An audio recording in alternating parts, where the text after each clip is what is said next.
Habs draft talks are intensifying as the most recent mock draft from The Athletic via Corey Pronman has Montreal drafting an elite playmaker out of the WHL who had 25 points in 11 playoff games in Cole Reschny. We have to dive into the odds of Reschny going to Montreal as he is slipping down some draft boards and how he would be a perfect fit for this team. But it's not just that, Jesse. There's a lot of talk about some contracts needing to be signed in Montreal. One Lane Hudson, a few other guys, but Emil Heineman's contract is a big point of contention as well. Got to discuss that, and a little interesting note out of the KHL and how it does affect the Habs going forward. From Igor Larionov and Ivan Demidov, we got a lot to break down on this episode of Habs Digest, and we'll start there. We'll start in the KHL with our boy Igor. Now, I think a lot of you have probably seen this already. You've probably seen that Igor Larionov, now that he's kind of working for SKA, he's their head coach, Hockey Hall of Famer, now that Roman Rottenberg is out. He said, my goal is to bring Demidov back to SKA on loan for 1 year and then let him return to Montreal in time for the playoffs. That would be phenomenal. Yeah, no shot that's going to happen. I'm sorry, our boy Demi got his staying, but I'm sure you guys saw that story, Jesse, but I just wanted to mention this here because, first of all, maybe just discuss it, get your opinion on it, because I think it's interesting, but also to me, just how unreal this is for Habs management and stuff, and how to me this looks, it's a very good look on our team for bringing over Russian guys in the future. For sure, but you got to feel like the coaches for SKA, just really have it out for us right now. It's with Rottenberg. We thought we were going to get some sort of break, and already Igor Larionov wasting no time kind of hounding us. The last thing that the Habs do is want to get Demidov into that type of situation again. This was a desperate, attempt at best, but, for sure, Igor Larionov, he would play Demidov a lot more, but our boy Ivan, he's moved on. It's time for SKA to do the same, and we know that Kent is shutting this one down. Yeah, for sure. Now, again, it's just a bit of a funny thing, but again, I am a little curious about the Habs, what they work on with their Russian prospects, because we have Bogdan Konyushkov as well, and I think I have something here, I don't know if they watched or not, but we talked about Bogdan, and he's coming over for training camp this summer, Jesse. We have Igor trying to bring Demidov away. Do you think Nick Bobrov and our scouting department and our front office, do you think this bodes well for them in the future, drafting Russian players? Because to me, I feel look, there's a lot of Russian players coming over now. That worry is less so than it was in the past, I think. But to me, I feel like not many teams have done a better job with convincing guys to come over than Montreal. And again, having Russia wanting to take them back is just another little cherry on top of this whole situation. Yeah, Nick Bobrov has been amazing in this situation, but this whole situation with Demidov, of him arriving when he did, is definitely ahead of schedule. And of course, that was maybe the one holdup of why Ivan Demidov wasn't drafted sooner than he was. They thought that they'd have to wait so many years for him to come over. And even though things were a little bit rough at a time, they underestimated, I think, Demidov's ability just to be able to withstand those storms and really kind of be ready for when it's time to come to Montreal is. So I think it's just amazing the fact that you can draft some players out of Russia and know that you don't have to wait too long before they're really affecting your team where the rubber meets the road for the Montreal Canadiens.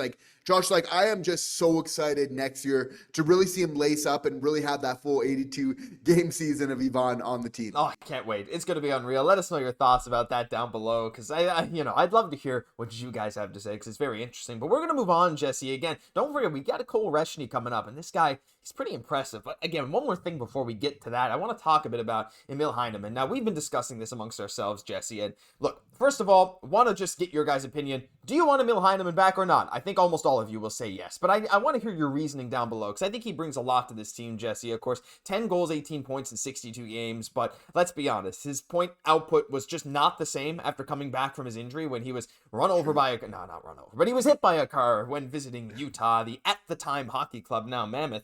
Look, I mean, he didn't have a great second half of the season there. He had 1 goal in 5 playoff games, but we know what he brings, Jesse. He's incredibly physical, and when he's on, when he can get his shots, he can score. But the big question is, what's his contract going to look like? Because he has a very solid bottom 6 role with this team, probably 4th line role, and he's due for one. He's an RFA, and we're wondering what he'll end up getting. Now, Scotiastat, check out Scotiastat as well. They have some great stuff. There's not too many direct comparables in terms of game score, especially when you don't have a huge NHL sample size. So they have him at about 1 year, 725. I think he'll get more. You actually see RHP there in the list of comparables, who got a $1.1 million deal, or 1.3% of the cap. Jesse, my thought is I don't mind keeping Heineman as an RFA. You get him for 2 more years. Just a little bridge deal, per se, at 1.5 per. I honestly think for his production and what he brings, that could be perfect. Or do you have some thoughts? Maybe you think he'd get paid even a little bit more? I think the exact same thing, Josh. I think a prove it deal. And again, like we're on the exact same page, like 1.4, 1.5, I think makes perfect sense. Just with the cap going a little bit there. And again, keeping in mind that Ken's a pretty good, shrewd negotiator here, but there is so much to like about Emil Heineman.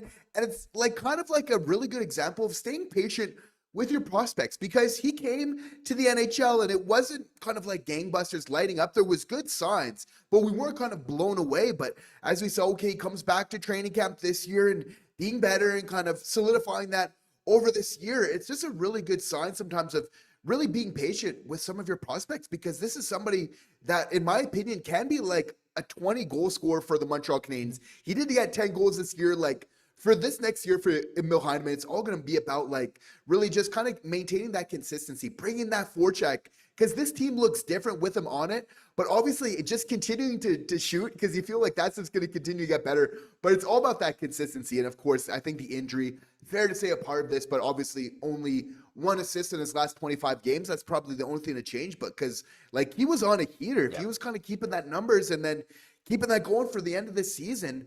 I think a lot of Habs fans, like, we recognize that this is an important guy for this team going forward, getting that depth, but also if we can get that type of 20-goal scorer, which I believe Emil Heineman can, while bringing that physical play, like, I'm a huge fan of what he's bringing to the team right now. And as this team gets deeper, as we add more talent, there's going to be more opportunities to feed him better passes, right? Make better plays. Now, he has been playing a lot of PP2 with this team, and as the team gets better once again, you have maybe better talent going down to the PP2 to help him. Will he keep that spot on the right side? Who knows, right? Because again, you add some better top-end talent. Hard to tell, but look, like you said, Jesse, he has incredible goal-scoring talent. He was hovering between 5 and 10 in rookie scoring all year long until the injury. So there's some real nice upside for him, and I think a prove-it deal's about right, but we'd love to hear what you guys think his next deal should be, because, I mean, look, I don't think we're ready to go give him a big-time, long-term extension for 3+ minutes. Hey, that could end up being a steal, but I think right now there's just a little more to show. Get him a full season back from injury, see what he can do. But final thing, Jesse, we got to look towards the future again. The draft talks are intensifying every single day. There's mock drafts, there's mock trades, all this stuff coming out, reports of who the Habs are meeting with, interviewing, crazy questions we're asking like we've talked about, but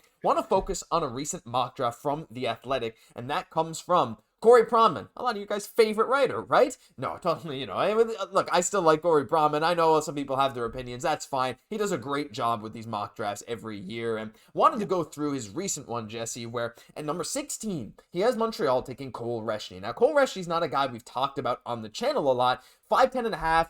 Out of the WHL, he's a very skilled and intelligent player who plays hard and was as good as any junior player in the second half of the CHL season. He was on a heater in the second half, Jesse. He finished the season with 92 points in 62 games, 25 points in 11 playoff games. I mean, look, his claim to fame here is being a fantastic playmaker, but as you see there, a nice one-time shot. We're in the A for Team Canada there. There he is. He's got a great shot right here, some playmaking ability as well from behind his own net. He can kind of do it all, and they got some scouting reports that we'll get to in a second, Jesse, but when it comes to Cole Reschny and a fit for the future Montreal Canadiens, look, I mean, yeah, undersized, 5'10.5". Like, he's not tiny, he's not huge. He's shown a bit of a physical edge, even though he's not the biggest guy. How do you feel about Cole Reschny being one of our picks should they not be traded? Well, when you're picking at 16, 17, right, like, you definitely want to still, again, like, no pick is kind of, you're still within that first round. You want to, like, take a swing for the fences as much as possible. I think the Habs are at a point now where they got a lot of depth, where they're going to start making some moves where it's like, okay, get that high upside, because it's worth it to take a bet, because they already have that depth for days. That's maybe where he comes in the picture. And we know size is important to our viewers, to the Montreal Canadiens fans, period. And rightfully so. I think it matters. Anybody watching the playoffs, by the way, we're all loving that right now. Oh, yeah. We can see that, like, that physicality matters. Important to note, though, like, we're trying to bring on guys that, like, again, even if they are smaller, are still bringing that compete. And that definitely is something about Cole Reschny that we have to love there. But obviously the biggest part of his game is that playmaking and that ability to make plays like in tight. And that really shows like two very important skills going forward, Josh. And that's obviously the skill that's required to make plays in tight and the stick handling required there.